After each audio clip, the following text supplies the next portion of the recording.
Okay, hi, welcome back. We are exploring this week transforming the five biggest breakdowns and blind spots within your DEI strategy. And so today I'll be sharing number four, which is being in control. And just to recap the first three, the first one is playing it safe. The second one was avoiding pain. And yesterday I shared the third one, which is looking good. And today I'll be sharing being in control, which if you were able to catch yesterday's blind spot looking good, you'll hear some similarities. And what I shared yesterday in regards to all of the blind spots is that you know these blind spots. They're not a mystery or anything new. And that B, that they all have similarities. They all kind of seem the same, yet these little distinctions are how you're able to identify them to begin transforming them. Because it's not just about identifying them and, okay, this is what's going on. The point and the purpose is to also begin transforming them so that the person, the team, the organization, you are able to move forward. Because within each of these blind spots, there are gifts. There are opportunities for growth, development, and really an abundance of more potential skills, characteristics that, with a simple reframe. So or you experienced a couple of the reframes that I went through yesterday and on Tuesday, that with just a little reframe on a blind spot can unlock and open up a different interpretation and a different sense of relationship around the blind spot itself. Because I know when people hear blind spot or breakdown, anything like that, they think it's bad. Just like, when we do the research on feedback, most people believe feedback is bad. Like something's wrong with me, or I'm not good enough. I'm not showing up enough. My results aren't good enough. I'm not smart enough. I'm not talented enough, all these things. And really, as I've been sharing this week, that feedback is neutral. And when we're thinking about diversity, equity, and inclusion, feedback is important and it's part of the strategy. If there is no feedback, there is no way you can create a diverse culture or diverse company. The company definitely would be lacking inclusion without feedback. And then with the equity piece, to understand where we are and where we get to go. So feedback is paramount when it comes to your diversity, equity, and inclusion strategy. And really understanding what I've been sharing this week, how feedback is neutral. Feedback is just information until you make it mean something, good or bad. And so as we move into the fourth blind spot this week, this one, I kind of got a giggle out of the one yesterday, looking good, because that was my biggest blind spot I experienced in the workplace when I was in corporate. And number two, or the second one for me, is this one we're going to talk about today, which is being in control. And really, when we think about being in control, when it shows up in the workplace in extreme forms, it is easy to identify. So when someone's being controlling or demanding or just everything's got to be their way, that's easy to identify. And we tend to see that more in a managerial or a leadership role or within your top performers. Now, here's where it gets interesting. So, I've been talking this week how all of these blind spots sit on a spectrum. There is no one characteristic of these blind spots. They sit on a wide range of how they can show up, which makes them blind spots. Because when you think of them directly or overtly, they seem easy to identify. Okay, someone's playing it safe. They're just, they're just waiting for other people to lead the way. Going with what everyone else is doing. Avoiding pain. Okay, I can see that. They're just turning in mediocre work. They're kind of checked out, or they're just no emotions. There's no feeling. There's no depth or texture to that person. And then looking good. Okay, I see that person. They got to be on top. They want to be the best. They're perfectionists.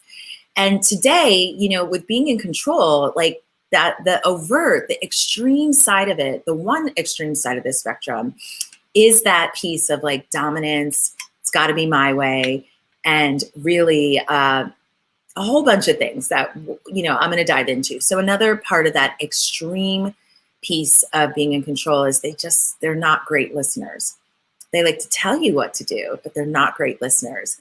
And so when we think about the spectrum, if you have the opportunity to go back and rewatch the other blind spots, or rewatch them all once we complete tomorrow, and really see in between the spectrum.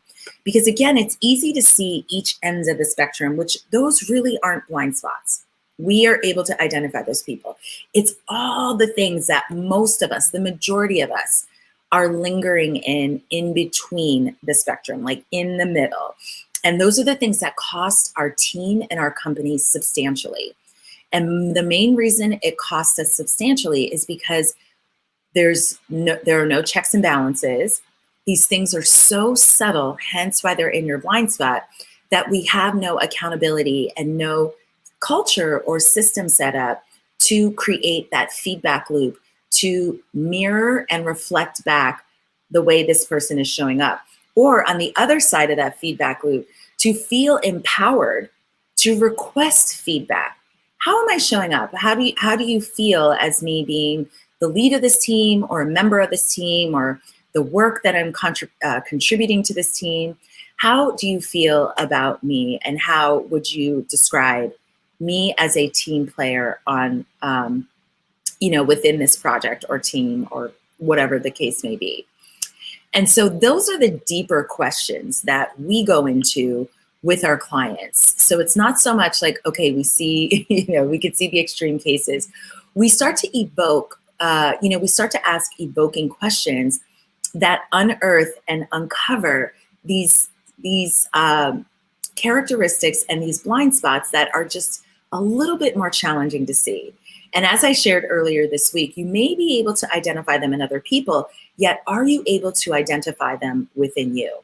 Because I guarantee one or a few of these are showing up within you as well, just like me. And so really the essence of being in control is positioning oneself such that their decisions, their choices, their ideas will be followed, or positioning oneself that whatever they're up to, gets to be the way it is. And really, this impacts relationships at work and relationship with yourself as well. This is a really taxing way to be. So if you always need to be in control, it's exhausting. And really, this one is really not activating your emotional intelligence. We know people who need to be in control and who control, they are not accessing their emotional intelligence. And, when we think about it even deeper, it is very, very taxing, as I just mentioned. So these people tend to be burnt out. They have very little patience. They have very little mindfulness. They tend to be like snap reactions, very reactive, not very responsive, very reactive. And really the impact of being in control is they believe it creates safety and certainty. So there's this illusion of safety and certainty when you are being in control.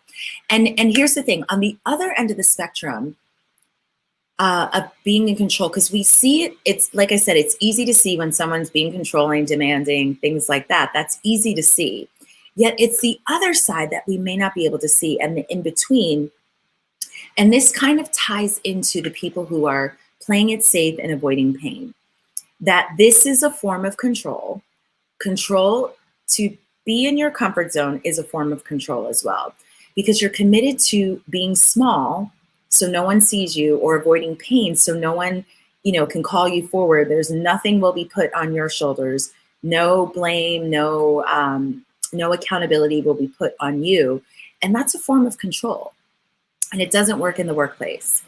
And so when we're being in control, again, it gives us a false illusion, or just the illusion of safety and certainty, and that we believe when we're in control, that the outcomes are more important than the relationships and the process. And so we are fixated, just like looking good, we are fixated on that end game, that goal. And if you're on one extreme, you're going to accomplish the goal. And if you're on the other end of the extreme, you're not going to get too involved. So no matter what the outcome is, you're not associated with it being good or bad, because you just want to either play it safe or you're avoiding the pain that may come if it doesn't turn out. So again, focus more on the result than the relationships or the process. And really, this is a fixed mindset when you're being in control, just like all of these blind spots are in the fixed mindset. So there's really no operating within a growth mindset if any of these are in someone's blind spot. And really, when people are being in control, either ends of the spectrum or anything in between, there really is little room for collaboration, innovation, or creativity. It's like you're locked in a box. Like things have to be a certain way, or you're just like, I'm afraid of it all. And so this stems from a lack of trust. And if we go back to the core of diversity, equity, and inclusion, it's relationships. So it's not about the makeup of your company being a certain amount of people in this race or this gender or this religion or sexuality. That's the baseline. That's your platform, your foundation of DEI. The real core of DEI are relationships. How I'm relating to myself, how I'm relating internally to my coworkers, and how I'm relating externally to clients, customers, vendors, industry peers, the marketplace that we operate within. And so really this blind spot, being in control, stems from a lack of trust. And it could be one or all three of these: not trusting yourself, not trusting your internal team, people you work with, or the company itself, right? This year we've seen a lot of employees and a lot of leaders not trusting the company they are representing or working for many reasons. And when we were able to get in and work with them, it all came down to they don't trust themselves, or they have an issue with trust. And when they were able to transform their relationship with trust, they realize it's not about the company, it's about their connection and their relationship with trust. And the third is what I just went through, a breakdown in the trust they have externally, with the economy, with their company, with the marketplace, with the world, with a pandemic. And so when we are not experiencing trust, there will be a ton of breakdowns in the individual's performance, in their contribution to the team that they work on or department they work in, and then with whatever they're creating with the external world, with your clients, your customers, your vendors, and all that. And really, the reason they choose control, again, is because it creates a false sense of security, feeling as this is a sure bet. Like when I control, I'm either not involved, or when I control, it's my decisions, it's the safe choice. And it's not only just their decisions, it's the sure bet. The people who like or choose control, they're always looking for the sure bet. And we all know that's not what life is about. I just had a conversation yesterday with one of my clients about that, about how unpredictability triggers him. And yet, when we actually dug into there, just a simple question I asked him is, what is life anyway? And he said, life is unpredictable. So we get to redefine our relationship with unpredictability. And so another thing with people who are being in control, they have a strong need to know. They need to know everything. And when you think about it in the workplace, that doesn't seem like a bad thing or a detrimental thing or a thing that doesn't work. Yet, if you always need to know, what are you missing? Trust. So I know most of you have heard this, trust the process. And that's really what is on the other side of control. So when we are in an experience of transforming someone's control, we are opening up the space for them to trust. And that's really one of the highest levels of leadership, is trust. You know you're standing in your leadership, and leadership, again, is not a title. It's a characteristic, it's a skill. When you are standing in your personal leadership, you are able to trust. And I know everyone who's a control person right now is like, or looking good is like, I know I'm in my transformation of control and looking good as well. And really, as I shared earlier, people who are in control, they're not the best listeners. And we know that listening is such an invaluable skill set, especially if you're in management, if you're a leader of the company, if you're in sales, if you're in human resources. Listening, if any part of a company, listening is an invaluable skill, because listening is one of the top skills of relationships. And again, as we're talking about DEI and culture, relationships are the key core of the strategy. And so when we think about people who are being in control, they do not foster an inclusive relationship, because they're on this end of the spectrum where they're avoiding and playing it safe. They don't feel like they fit in or belong. They just don't. So if you've hired an awesome, diverse group of people, yet they're playing it safe, avoiding pain, or being in control, there's a lack of inclusion there. They themselves are separating themselves because they don't feel like they're included for another reason. Not another reason, but multiple reasons. And then on the other side of the spectrum, where it's extreme, where they're dominating and the control is just like so overt, they're causing exclusion. No one wants to work with this person. They feel like they don't fit in, or they're not good enough. Can't ever make this person happy. Doesn't matter what we do, what level the work is, what the quality of the work is, it's not going to be good enough for that person. And so now you hired an awesome, diverse group of people, and they're on a team or led by someone who is being in control. And boom, you might have a diverse team. Now you don't have an inclusive team. And the equity starts to, get rocked in those situations as well, because how are we moving? How are we developing and growing with this kind of scenario? And so really, on the other side of being in control is trusting the process and trusting yourself, and really having that feedback in place. Because that's one thing that does not exist in the culture or on the team if people are being in control. There's no feedback. People are terrified or disinterested in feedback, letting people know what they're experiencing and their experience of other people and scenarios that are happening on their team. So when we're in this situation, another way to transform this is to also open up the space and lead with generosity, compassion, and empowerment. So does your culture foster generosity? Are we being generous with each other? Generous of our time, generous of our openness, our flexibility, our empathy? Or is everything like, no, not enough time, like not enough, I can't. And then the compassion to just understand one another. Compassion is a key factor in inclusive cultures. Key factor, and in equitable cultures as well, equitable design. And empowerment, this is really where it gets great and interesting, because the only way feedback exists is when people feel empowered. Because feedback is a circle, it's not one way. It gets to be cyclical. Oh my gosh, I don't think I could say that today. Cyclical. There we go. I was trying to mash it up with circle and cyclical.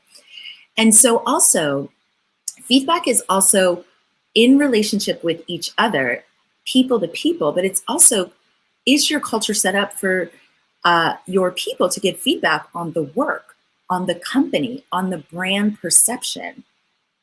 So it's not just about people to people and how they are showing up, but are they able to also give feedback about the organization, about their leadership, and so on? And so we ask the questions, how does your company address and transform feedback? Is it open? Is it practice? Has it been developed? Is it a skill set that is worked on in your company? And so really, when we think about the people who are being in control, there's nothing wrong with wanting a sure bet. There's nothing wrong about wanting to know as much as possible. There's nothing wrong about wanting a sense of safety and security. Those things are fantastic. Yet, if you are experiencing within yourself or someone on your team, someone who's being in control and it's in their blind spot, it's costing your company, it's costing your team. Because again, it really takes a toll on the collaboration, communication, hence the feedback, and really it tampers and dampens the creativity and innovation, which you've heard me say several times this week about each of these blind spots. So curious to know, when you are in an experience, and I know this one might be challenging to intervene with if someone's being in control. When you're intervening and standing in a place of feedback with somebody who's being in control, what is that experience like? Is it empowering? Is it disempowering? Is it honest? Is it direct? Or are we empowered yet we're beating around the bush? Are we just hoping like they'll get the picture, like we'll hint at something? So again, the fourth blind spot is being in control. And tomorrow I will be uploading a video. I will not be going live tomorrow. We are coaching an all-day leadership training tomorrow.